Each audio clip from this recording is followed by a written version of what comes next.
أنا كنت أتمنى حقيقة أن الموضوع يكون السؤال الثاني أو الثالث، لأن حقيقة الكلام عن الخمر والدعارة يعني بداية الجلسة يعني يلوث السمع والنفسية وكل شيء.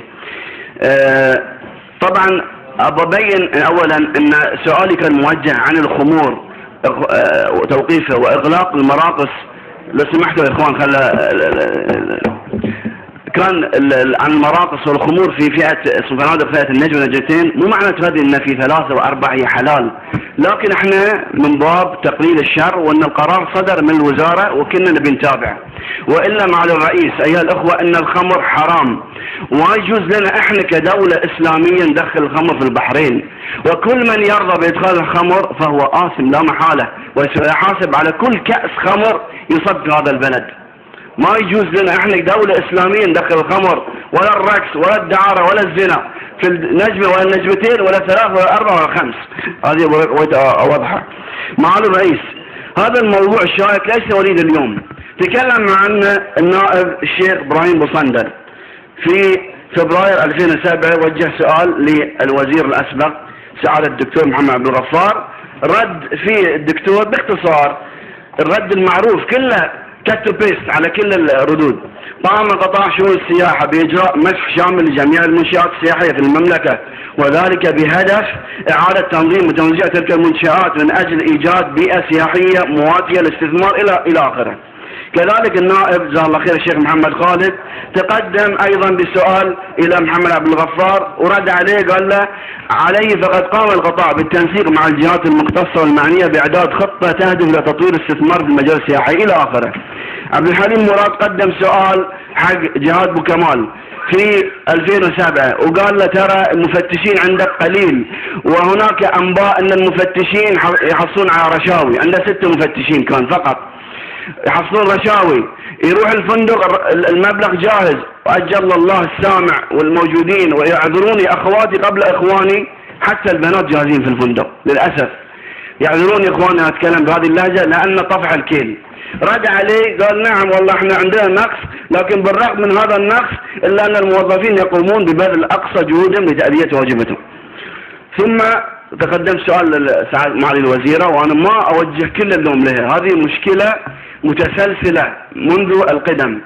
قالت لي أن وزارة الثقافة والإعلام قد أعدت بالفعل من الخطط والاستراتيجيات الشاملة والمتكاملة التي تعني بتطوير السياحة إلى آخره.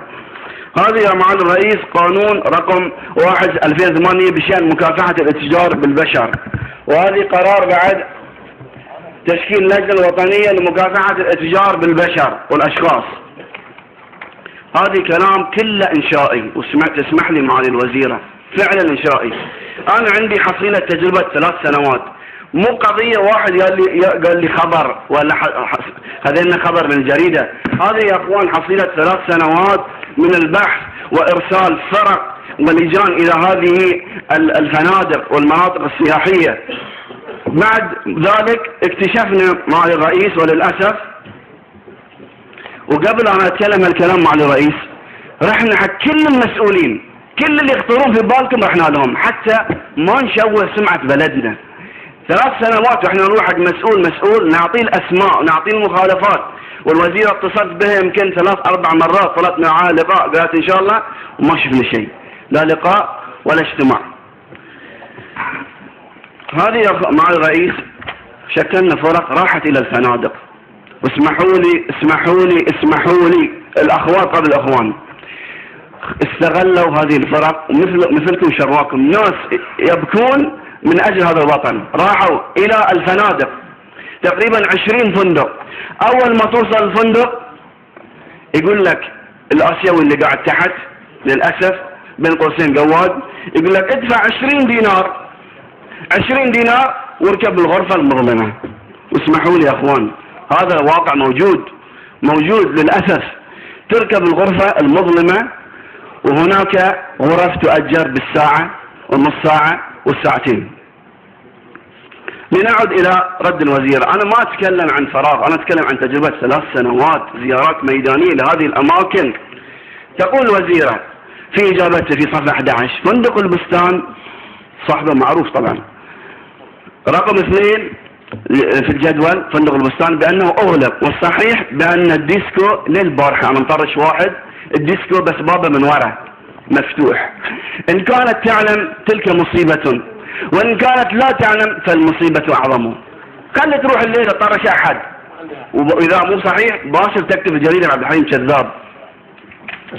كذلك صفحة 11 الفنادق التي تم إعداد تصنيفها فندق صحاري من نجمة ل3. أنا ما عندي خبرة في السياحة لكن أعرف 3 نجوم. اسمع 3 نجوم أقل شيء 60 غرفة مفروض 3 نجوم، هاي عالميا. أنا ما عندي خبرة لكن استأنسنا بأصحاب الشأن. كذلك 3 نجوم أقل قليل لمدخلين. 3 نجوم مفروض بارك حق كل غرفتين. أعطيني كم بارك في فندق صحاري، كم غرفة في فندق صحاري عشان تصنفيها من 1 ل3. كذلك فندق مون بلازا، وين المواقف اللي فيه؟ وين الغرف اللي فيه؟ يا اخوان والله الكلام هذا اللي سمعه للأسف يندى له الجبين. المفتشين صفحة 9 بأن الوزارة بصدد إعداد هيكلة قسم الرقابة السياحية بصدد. الحين مفتشين مع الرئيس شهرين الوزارة ما عندها مفتشين. من يراقب الفنادق؟ ما ندري. من قبل من 2007 قلت حق الوزير الأسبق أو السابق ترى المفتشين قلة وفي مشاكل عليهم، ما سمع الكلام ولا غير. المشكلة الوزراء نقول لهم ويحط يدنا في يدهم ما يسمعون لنا، ثم تكتشف المشكلة منذ شهرين ان كلهم يفتشون حتى كلهم في السجن. تقول الوزيرة في صفحة 8 أن القرار شمل النجم والنجمتين بسبب ما ألحقته هذه الفنادق من ضرر جسيم في الإساءة لسمعة البحرين. طيب و3 و4 كل الدعارة انتقلت من هالفنادق إلى 3 و4. خلي ترسل ناس وتروح تشوف. ما عندي ناس أنا أخصص له ناس بلاش يشتغلون والله العظيم بلاش ويبون لي المخالفات. المصائب كثيرة معالي الرئيس. هناك مراقص وديسكوات يتم ادخال شباب وشابات بحرينيين قصر فيها. عندي اسماء، خلي تقول لا انا اعطيه الاسماء الان. هناك فنادق وبارات تفتح ليه 7 الصبح والنظام ل2 وكله حرام، لكن شوف المخالفات. انا اعطيه شيء قانوني. كذلك تسمح وجود فنادق الوزيرة الآن سامحة بوجود فنادق لصيقة بالأحياء السكنية بالمدارس بالمساجد. عندكم فندق ميراج لصيق بمدرسة أم سلمة. فندق الجناح الملكي مطل على المتنبي. أنا اشتغلت 13 سنة وزارة التربية. يطلون كرمك الله العاهرات من بلكونة على الطلاب الابتدائي بملابس داخلية. أنا كنت في الأمن، أنا قسم الأمن. هذه قضايا موجودة في الوزارة. فندق يطل على مدرسة، ليش يسمحون استمراره؟ إلى متى؟ عيالنا 5 4 7 8 سنوات يطلعون هالمشاهد. هناك فنادق مع الرئيس بعيدة عن الرقابة، بعيدة. والله عندي الأسماء، وإذا هي تقول لا أنا أعطيه الأسماء الآن. تعرف ليش بعيدة؟ لأنها ملك لعلية القوم. اسمح لي على قولك علي مطر جزاه الله خير كان يقول علية القوم تعبير. ملك فلان بن فلان. حتى لو يروح المفتش يفتش بشكل صوري. وأتحدى الوزارة ووزارة الداخلية أن تأتي بمخالفة واحدة ضد هذه الفنادق.